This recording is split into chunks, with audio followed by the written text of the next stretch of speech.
17 professors vanished in a single year. No arrests, no trials, no graves. They were not spies. They carried no weapons. Their only crime was asking the wrong kind of questions, the kind that disturbed order, the kind that exposed design. One taught political language, another deconstructed obedience, a third warned that the rhythm of mass belief could be orchestrated like music. None of them screamed rebellion, they whispered reason. And then they disappeared. Their offices were emptied. Overnight, their books were burned in private. Their names were erased from university records. No one dared speak of them again, not even their students. But in the silence they left behind, something began to stir, a different kind of fear. Not of violence, not of war, but of a regime that had learned how to kill ideas without firing. A shot. So the question is this: what do you do when a government becomes afraid of thoughts? And more dangerously, what happens when it learns how to make those thoughts disappear? It always begins quietly, not with parades or speeches, not even with whispers, but with the simple act of forgetting. Before the war, before the Reich became myth and terror, German universities had been alive with the electricity of thought. Lecture halls echoed with questions too large for any room to contain. Professors argued until their voices cracked. Students stayed late, circled by smoke and ideas. Philosophy was not just a subject, it was breath. It was battle. Then came the shift, slow, almost gentle. It began when certain questions stopped being asked that no one noticed at first. A professor who once lectured on moral responsibility in authoritarian systems took sudden leave. Another who had been writing about the metaphysics of mass behavior was reassigned to administrative duties. Then the lectures changed, not all at once, subtly. Phrases once used with caution now echoed without irony. Terms like national will, racial purity, and spiritual alignment crept into academic language. The rhythm of the Reich had begun to seep into SYLLABUSES. In the spring of 1937, something stranger happened. Professor Albrecht Vogler, head of metaphysics at Heidelberg, vanished. Vogler was known for his cold intellect and colder demeanor. He did not smile. He did not flatter, but his ideas struck deeply. He had once told his students, "The true tyrant does not silence speech, he programs it." That was in early March. By April, his lectures were canceled without explanation. His office door was locked. A brief typed notice appeared on the faculty bulletin board: post eliminated due to curricular restructuring. A replacement was never named, and Vogler was never seen again. His students were told he had relocated. His colleagues knew better. 2 months later, Professor Ernst Kappel disappeared. Kappel taught political linguistics at Tübingen. He had been working on a series of essays about how regimes manipulate language to control perception. One of his unpublished papers, leaked anonymously after the war, contained the sentence, "Language is the last battlefield. When you lose its neutrality, you lose the right to think." That paper never made it to publication. Kappel was last seen on a Friday afternoon, walking toward the university gates. His apartment was cleared out by Sunday. His name was removed from the university catalog the following week. That summer, 15 more professors would vanish across Germany. No protests, no trials, no police raids, just a series of polite disappearances. Faculty who asked the wrong kinds of questions, academics who lingered too long on dangerous patterns, historians, ethicists, logicians, all quietly removed. The Reich left no trace. There were no obituaries, no charges, not even rumors of death. The professors were simply gone, as if the regime had mastered a new kind of violence, not murder, but deletion. One by one, the brightest minds were erased from the story. Inside the universities, a new kind of silence spread, not the peaceful kind, the infected kind. Students stopped asking questions after lectures. Doors that once stood open were now closed and locked. Conversations became stiff, rehearsed. The staff lounges smelled of smoke and fear. Among students, rumors grew. One spoke of a conversation overheard between two administrative officials. They had referred to certain professors as cognitive disruption agents. Another claimed a friend had seen unmarked black cars parked near the philosophy department. Late at night, A third swore she had found a torn memo in a discarded folder. The words reassigned for ideological realignment were underlined in red. But the most unsettling story came from a graduate assistant named Frida Metz. Frida had been assisting Professor Kreutz, a soft-spoken man who lectured on ethical frameworks during political collapse. Kreutz never condemned the Reich. He rarely even mentioned it. But he asked strange questions, uncomfortable ones. In one lecture, he posed this thought experiment: if the state commands good, and good requires disobedience, where then lies the moral citizen? It was his last lecture. The following morning, Kreutz did not arrive. His apartment was found vacant. The only thing left behind was his dog-eared copy of Aristotle's Politics, left open on a desk. Frida said she received a call from a voice she did not recognize. It simply told her, "Do not inquire further. Your assignment has been changed." She did not inquire, but she wrote everything down. In Frida's journal, recovered decades.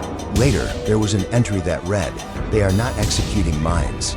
They are reformatting them, or worse, storing them somewhere they will not infect others." It is not the death of knowledge, it is the disappearance of it. By the end of 1938, 17 professors had vanished, all from different disciplines, all from different cities, all linked only by one common trait. They questioned the structure of control itself. No one in the official Reich records ever acknowledged a coordinated purge. There were no announcements from the Ministry of Education, no press releases, no posters warning about treasonous thought, just a hole where minds used to be. But somewhere, deep inside the administrative core of the Reich, someone had taken notice. A classified memo, discovered post-war in the wreckage of Berlin, confirmed it. The document was labeled Internal Harmonization Protocol. In it, certain individuals were flagged not for disloyalty, but for what the memo called ideological contagion potential. These individuals, it stated, undermine national confidence by introducing doubt into the metaphysical core of state values. The recommended procedure was listed plainly: relocation, re-education, or indefinite cognitive isolation. No specific locations were given. No return procedures were outlined. Another document, this one unsigned, made reference to a facility called Station 9.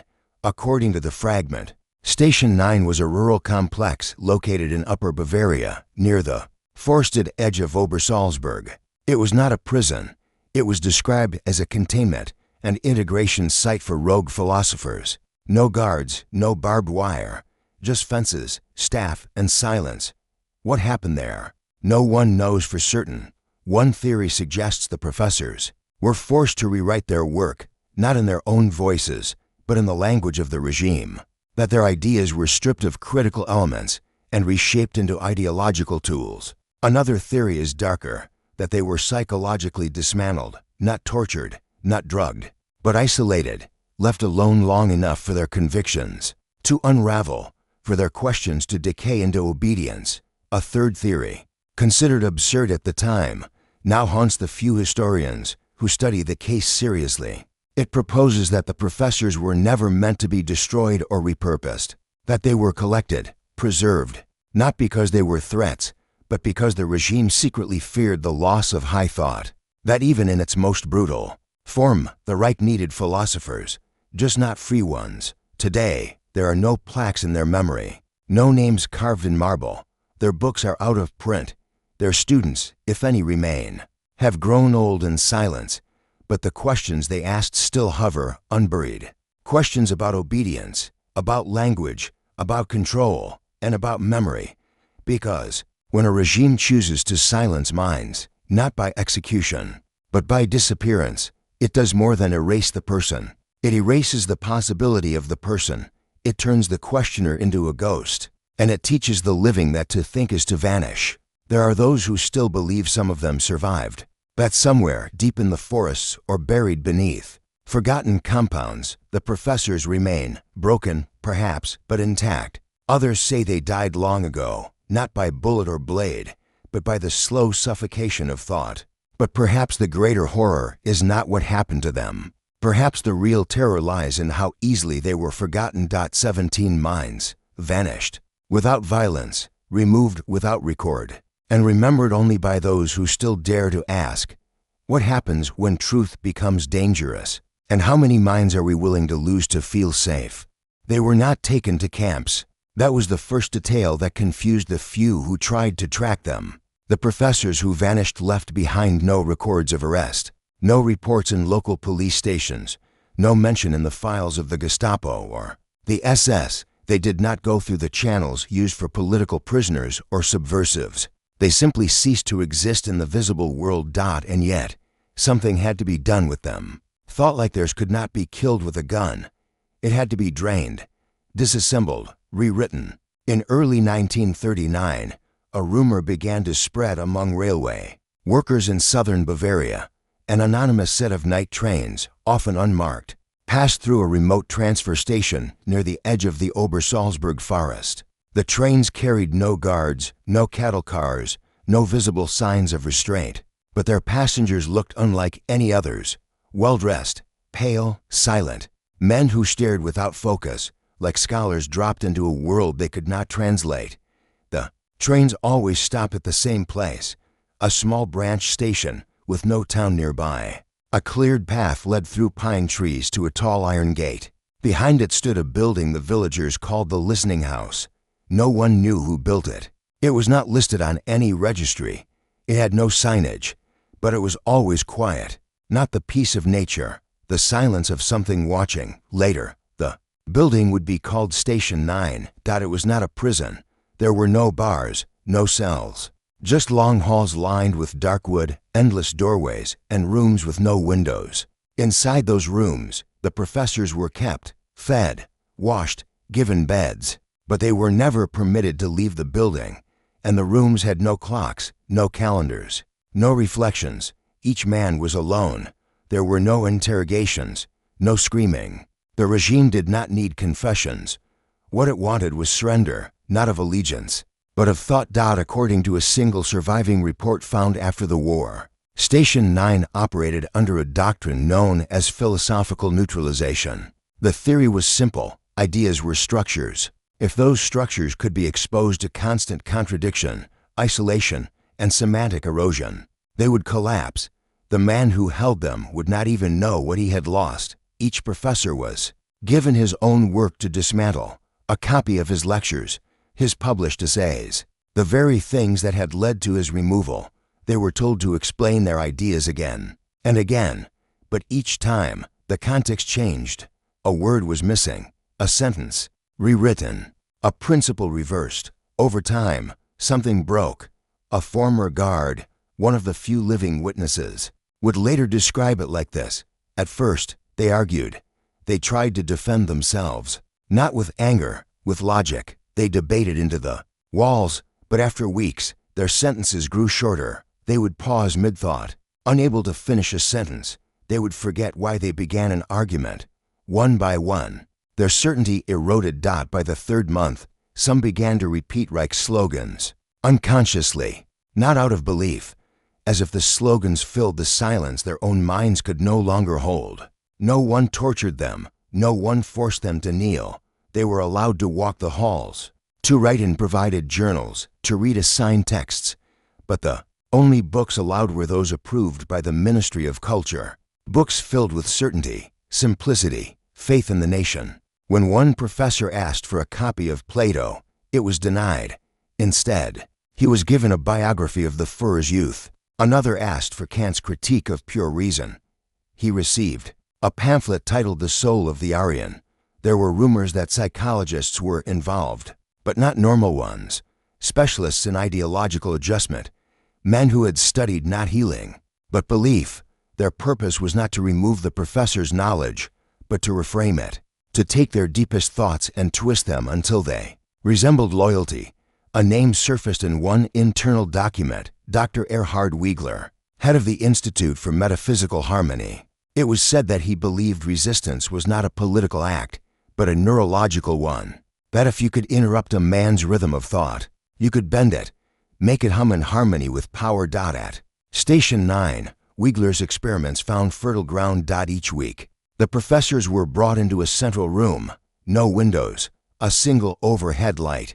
A tape machine played rhythmically looped speeches, carefully selected phrases, emotional, peaks arranged with precision. The goal was not to convince, it was to exhaust. They were instructed to sit still and listen. For hours. At first, they resisted, but there was nothing else to do, no breaks, no clocks, just the repetition of voices saying everything they had spent their lives trying to unmake. By the fourth month, the effects began to show. A professor who once wrote about democratic impulse began citing Reich doctrine in his sleep. Another, who specialized in comparative ethics, began to ask for readings in racial science. They were not becoming believers, they were becoming hollow. One night, a janitor assigned to cleaning the corridor passed a room and heard a man reciting Descartes. But the sentence was wrong. He kept repeating, "I am told, therefore I am." The janitor said he would never forget that voice, because it did not sound like speech. It sounded like a man trying to convince himself he still existed. Outside the facility, no one knew where they had gone. Their families received generic letters. Some were told their loved ones had taken classified assignments. Others were warned not to ask again.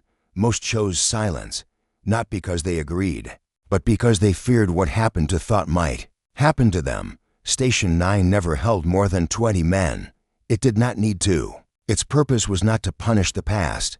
It was to rewrite the future, to break the chain of teachers who passed dangerous questions down to students who might ask more. One day, a man did leave. He was seen walking the edge of a small village 20 kilometers from the site, dressed in a gray coat, barefoot, muttering to himself. Locals said he looked like a priest without a parish, speaking sermons no one understood. When asked his name, he replied, "I was a professor once, but I no longer teach. They took the windows out of my mind." He was taken to a local hospital, diagnosed with acute dissociative amnesia. He gave no name. He refused food unless handed in silence. When shown books, he stared at the covers but never opened them. Eventually, he disappeared again. Some say he walked into the woods. Others say the Reich reclaimed him. His file ends mid-sentence. Today, there is no trace of Station 9. The forest reclaimed the path.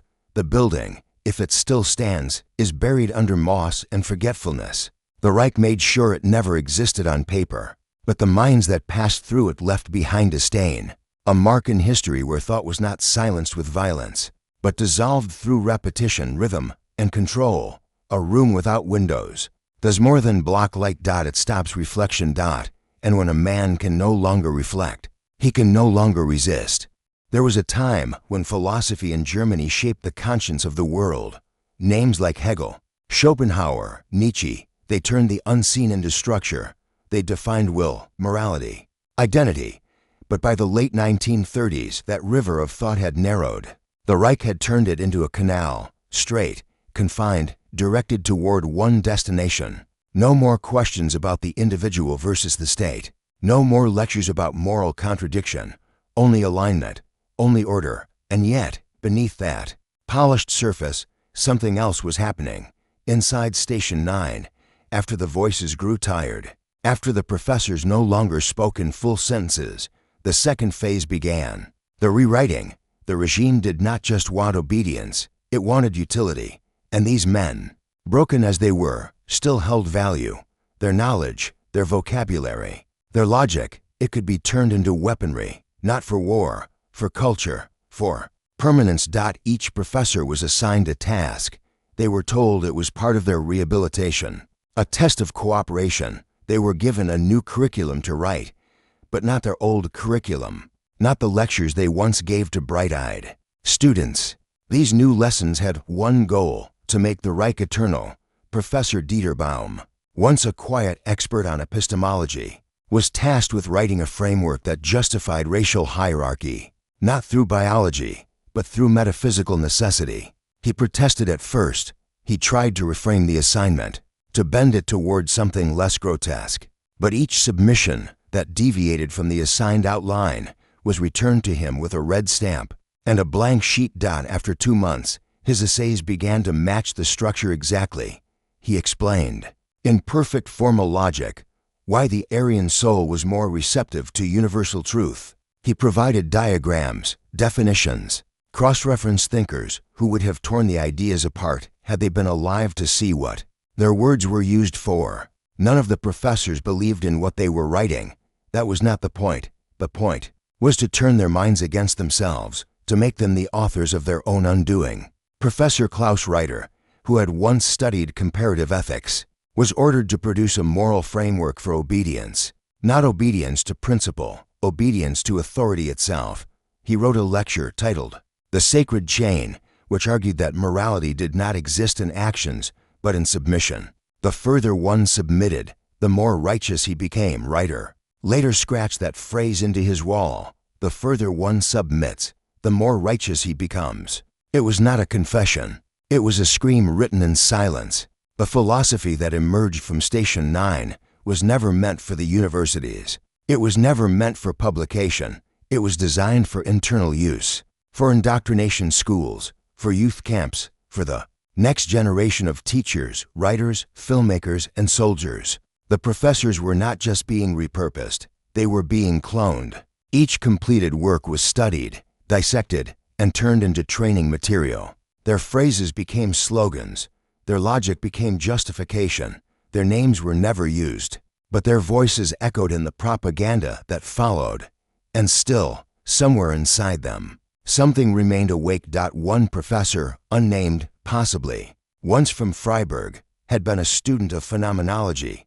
He understood perception, and he noticed something no one else did, that each time he completed a writing assignment, he was rewarded not with food or rest, but with silence. The overhead announcements would stop. The rhythmic slogans would pause. No one entered his room. For hours, sometimes days, there was nothing, just the sound of his own breath. He began to realize something horrifying, that the reward for obedience was emptiness, not comfort, not peace, just nothing, a nothing so large it began to erase him. He stopped writing. For 3 weeks, he remained still. He refused the assignments. He answered no questions. He copied no passages, and the nothing was replaced by attention. The lights above his bed stayed on at night. The announcements grew louder. Food arrived at irregular hours. The water in his sink ran warm, then cold, then warm again. Never stable. This was the punishment. Disorientation, pressure. But it was better than silence.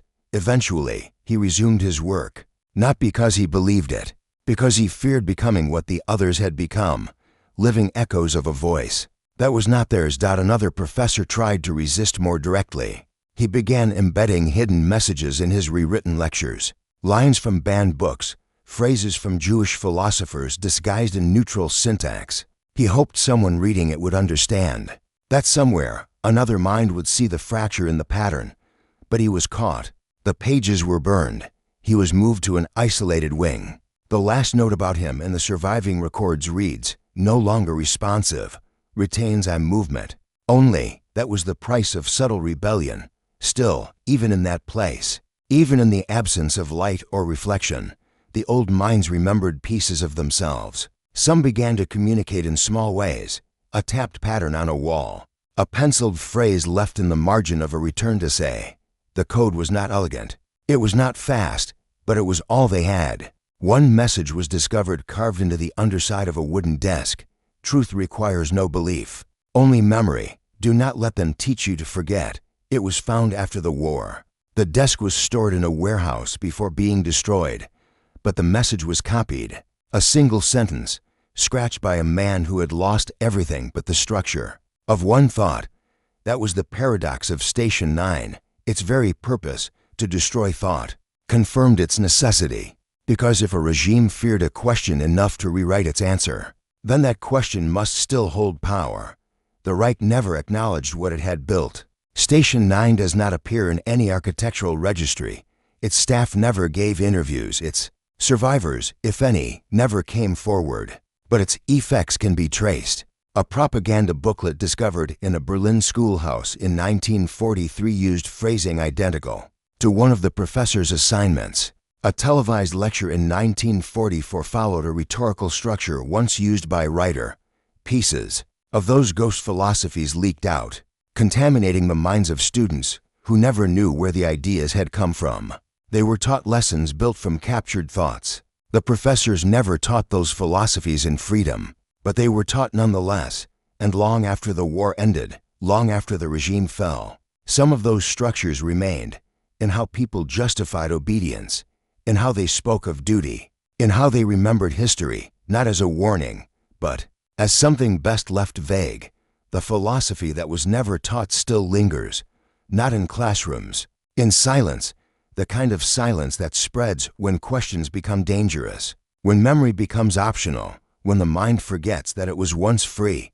And the men who wrote it, they are not buried, they are not named, but their words live on not as truth, but as scaffolding for a world that feared what they knew and turned it into something unrecognizable. The question remains, if a thought is rewritten, but the structure remains, is it still the same thought, or is it something worse? They were not meant to be remembered. That was the plan, not executed, not buried, not martyred, simply unthreaded from the memory of their country. No plaques, no trials, not even rumors that stayed alive. Their names were reduced to numbers, their legacies filed under provisional codes, their existence hollowed out like old halls no longer echoing with footsteps. But the problem with minds like theirs was this: silence did not kill them. It amplified them. Long after the buildings crumbled and the war ended, their words began to rise again, not in speeches or lectures, but in strange fragments, a phrase spoken by a factory foreman, a metaphor repeated in a bureaucratic memo, a teaching manual in a small-town school that used an outline never published in any journal. Traces, shadows, echoes, some called it coincidence, others called it cultural inertia. But those who studied the archives knew better. The professors had survived not in flesh, but in absorption. One particular example stood out. In 1952, an East German civics curriculum included a lesson on submission to state authority. The core idea was that true morality came not from individual conscience, but from systemic alignment. The wording was cold, mechanical, but one paragraph matched almost line for line an essay produced in Station 9. That essay had never left the facility. No official copy existed, and yet it appeared, altered slightly, in a system that claimed no ties to the fascist regime. How? The answer lay in a theory whispered about among post-war archivists, the diffusion hypothesis. According to this idea, certain ideologies do not need open transmission. They leak, they drift. A single administrator who once attended a training camp, a publishing clerk who processed material without knowing its origin, a teacher who memorized a page during compulsory service. These fragments float, attach, replicate, and because they arrive without context, they are never questioned. The voices of the disappeared professors became part of the institutional air. But there was more. In 1967, a West German psychology researcher named Elmer Voss began compiling cases of spontaneous academic writing that shared unusual structural similarities. These were unpublished student papers from different cities, written years apart, but they all used a strange triadic logic form, a technique never taught in any known program. Voss traced the form back to a single origin, a man named Hermann Brecht, a philosophy professor from Leipzig, who had vanished in 1938. Brecht was not known for logical structures. His pre-war lectures had been poetic, metaphysical, often unstructured. But after his disappearance, that form began to appear, cold, precise, rhythmic, as if whatever happened to him had turned his thought into a machine. And now, pieces of that machine were surfacing through others. Voss never completed his research. He died in a traffic accident on a country road. The files he left behind were marked incomplete. Some were later destroyed in a flood. Only fragments remained, enough to suggest a pattern, not enough to prove it. That was the theme of every attempt to trace the professors, only fragments. There were occasional sightings, of course, a man on a tram in Vienna who muttered philosophical riddles in a monotone voice, a patient in a psychiatric ward in Zurich who recited complex moral arguments in Latin, and then went silent for weeks. But none were verified. Each report ended with the same phrase, identity unconfirmed, and yet the echoes persisted. In 1979, a French philosopher visiting Berlin stumbled across a second-hand bookstall. Inside a misprinted volume of essays, he found a handwritten margin note. It read, "If thought is a prison, then silence is its warden." The handwriting matched a known sample from Professor Klaus Reiter, last seen in Station 9 in 1941. How the book reached Berlin. Who made the note? Why it survived? None of those questions were answered. The philosopher kept the book in a locked drawer. He never quoted the note publicly. He said it felt like trespassing on something sacred. These were not just coincidences. They were footprints left in fog. But not all echoes were subtle. In the early 1980s, a radio broadcast in Munich aired a late-night philosophy segment. The host read excerpts from anonymous wartime essays said to be recovered from an abandoned train car near the border. Listeners were disturbed by the tone, not because it was violent, but because it was calm, detached, as if written by someone who had accepted a reality far beyond human terms. The broadcast was pulled after 2 episodes. The recordings were lost, but those who heard it remembered one line: "A man without a voice forgets he once had one." That line appeared again in 1993 in a documentary about authoritarian education systems. The director claimed he had heard it from a former prison teacher. In Dresden, the teacher, when questioned, said he had learned it from a mentor who never gave his name. The chain was endless, each echo detached from its origin, each voice without a throat, but the pattern remained. The professors had disappeared, but their sentences had not. Not all echoes were passed down in words. Some were passed in methods. A small university in northern Germany began using a student assessment model based not on creativity or insight, but on alignment with a central framework. Deviations were marked as instability. The model, called the symmetry evaluation, had never been published. Its documentation had no listed author. An investigator later found a blueprint of the system that matched a rubric discovered in the ruins of Station 9. Identical symbols, identical terminology. The voice of a vanished mind, now grading students.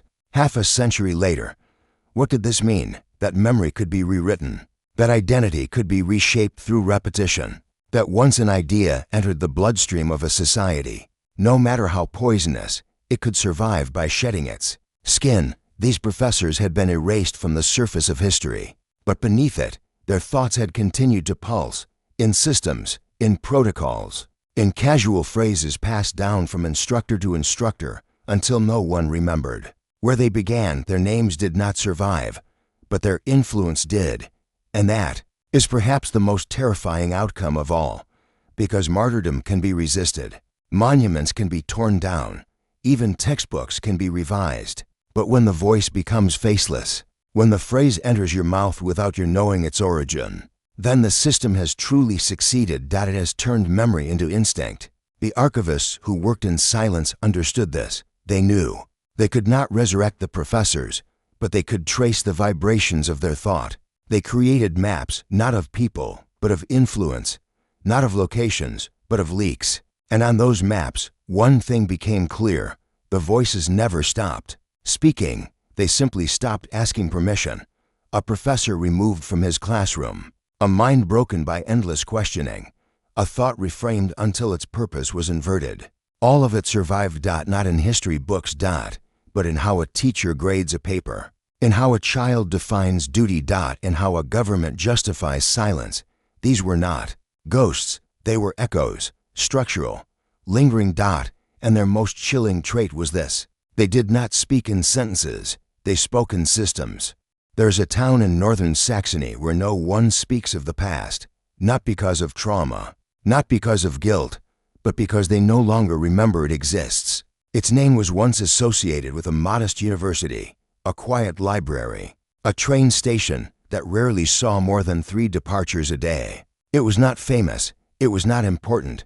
That was precisely why it was chosen. Station 9 had been built just outside it, not inside, never inside, because the proximity had to be close enough for convenience and far enough to preserve the illusion.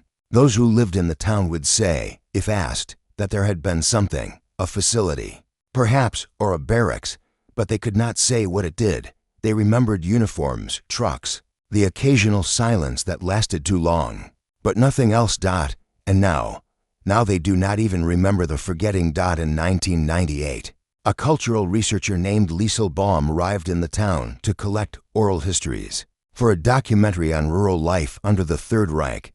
What she found disturbed her more than denial. It was emptiness. Older residents spoke with warmth about wartime gardens, ration lines, and community events. But when asked about the professors who had once lived nearby, or the education center that had employed them, their responses became vague.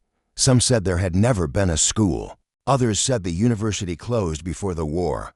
One woman claimed she had once heard music coming from the trees at night, but when asked to clarify, she simply smiled and said perhaps it was a dream.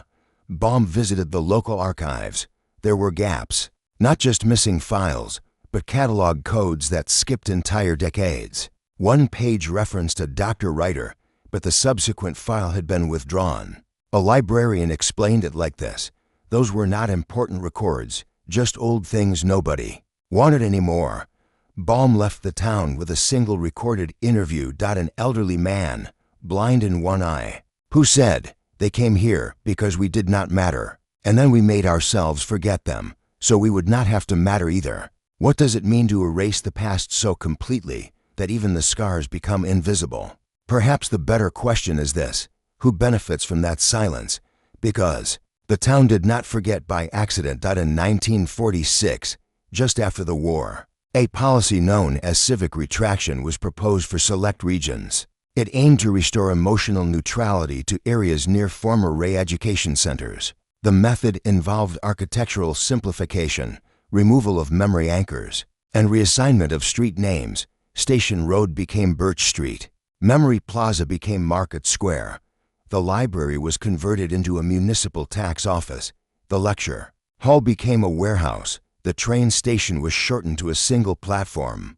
All that remained of the past were bricks. Bricks with no context. It worked within generations. No one asked why the trees near the edge of town grew taller than the rest. No one questioned why their grandparents did not tell stories past 1937. And when the woods were fenced off and marked as a wildlife zone, no one asked what was buried beneath the moss, because forgetting had become a civic duty.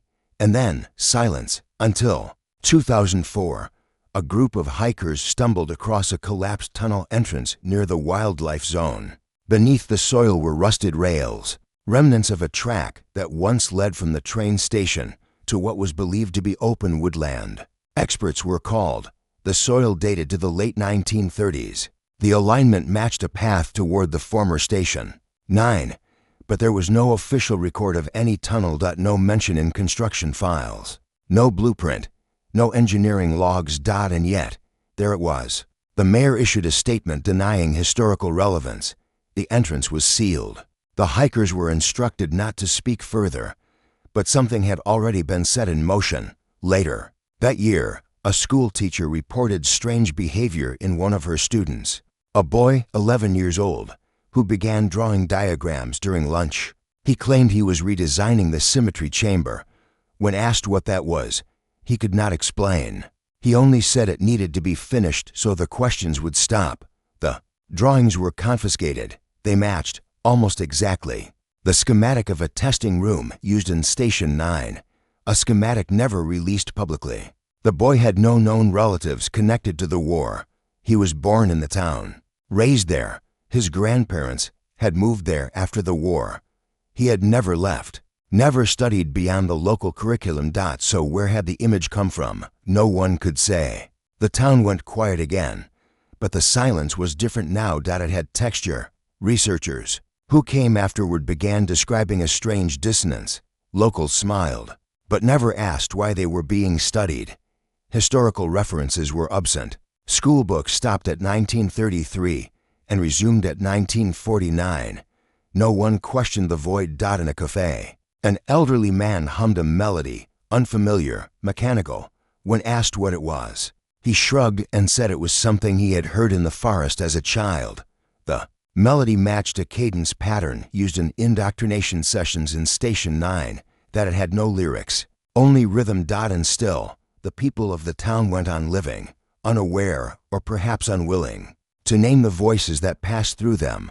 And this is the final cruelty of the system, that it did not need to burn books, it only needed to remove the desire to read them, that it did not need to erase the professors, it only needed to create a space where their absence became natural, that it did not need to silence voices, it only needed to ensure those voices were repeated without origin, until they no longer belonged to anyone. The professors did not die heroes. They did not die villains. They simply dissolved, absorbed by a machine that learned how to mimic their intelligence, while stripping it of all resistance. And the town forgot its dead not because of weakness, but because forgetting had become the most efficient form of survival. Because when memory itself becomes a threat, silence is not avoidance. It is obedience. Today, tourists pass through the town unaware. They see quaint buildings, quiet streets, a clock tower that still chimes at noon.